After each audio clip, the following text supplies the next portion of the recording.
অসামাজিক কাজ করতে করতে শেষ পর্যন্ত আপনার মেয়ের দিকে হাত বাড়িয়েছে। শুনুন খাঁ সাহেব, একদিনে আমার মা ডালিয়ারও হাত ধরেছিল।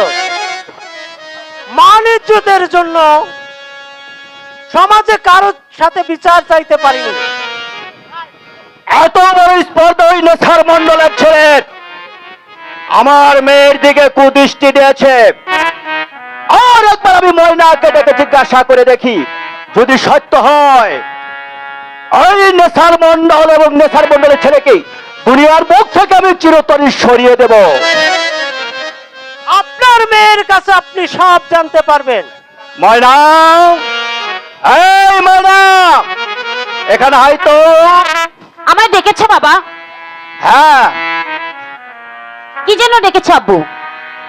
যা জানতে পারলাম তা কি সত্য? কি জেনেছো? ওই নেশার মন্ডলের ছেলের সাথে তোমার কিসের সম্পর্ক? তুমি যা জেনেছো সেটা সম্পূর্ণ সত্য। নাউজুবিল্লাহ। আমি আমি মনে প্রাণে নাজমুলকে ভালোবাসি। আমি তার জীবন সঙ্গী হব। এই কথা বলতে তোর একটু জীবে দ্বিধা করলো না? না না বাবা, যা সত্য তা বলতে আবার দ্বিধা কোথায় বাবা? আমি কোনো পাপ করিনি বাবা, কোনো কিছু আমি তোমার কাছে গোপন করিনি বাবা।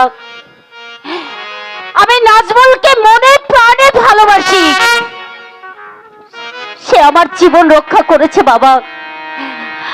আমাকে আমাকে তুমি নাজমুলের সঙ্গে বিয়ে দিয়ে দাও বাবা। নাউজুবিল্লাহ।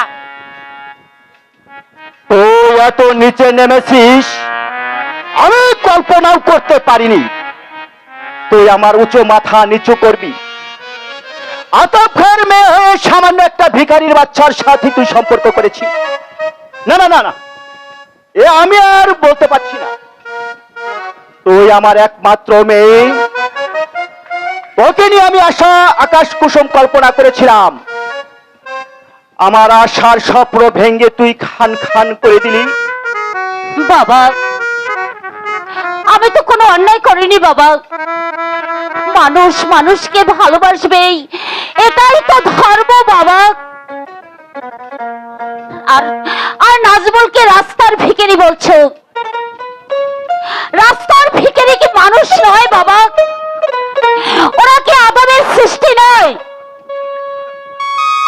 আমি তোর কোনো কথাই শুনতে চাই না। তুই আমার সামনে থেকে চলে যা, তুই মরে যা। তোর মৃত্যু না হওয়া পর্যন্ত আমার আমার মনে শান্তি নেই। আজ থেকে তুই আমার ত্যায্য মেয়ে বাবা। তুই আমার সমস্ত সম্পদ থেকে বঞ্চিত। আজ থেকে আমি ভুলে যাব আমার কোনো সন্তান নেই। আমি নিঃসন্তান, আমি একা। বাবা, দেখো মা, একটা পথের ছেলের জন্য কেন বাবার অবাধ্য হবে? কেন বাবার বিশাল সম্পদ থেকে বঞ্চিত হবে?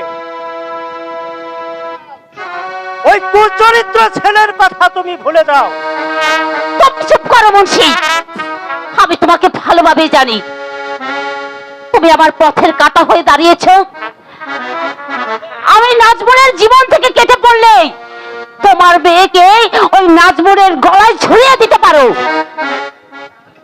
তোমার মতো শয়তান এই বাংলার একটিও নেই। এখনো সময় আছে। তুমি নাজমুলের কথা ভুলে যাও, তোমার কিন্তু ভালো হবে। বাবা, আমার ভালো মন্দ আমার চেয়ে কেউ বেশি বুঝবে না বাবা। আমি এখন ছোট্ট খুকি নই। আমি এখন ভালো বুঝতে শিখেছি। বেশ, বেশি বুঝো ভালো কথা। এখন এই মুহূর্তে আমার বাড়ি ত্যাগ করো। তোমাকে আমি একটা উত্তর দেখতে চাই না। কি বলছো বাবা? ঠিক আছে, ঠিক আছে বাবা। তুমি যখন আমাকে চলে যেতেই বলছো, আমি এখনই চলে যাব বাবা, আমি এখনই চলে যাব। খা সাহেব, এই সত্যি মেয়েকে তাড়িয়ে দিলে? যে মেয়ে বংশের মুখে চুনকালি দিতে পারে, যে মেয়ে আমার উঁচু মাথা নিচু করতে পারে, তার মুখ আমি দেখতে চাই না। কলঙ্কের চলে গেলেই আমি শান্তি পাই। আমার মেয়ে এমন কি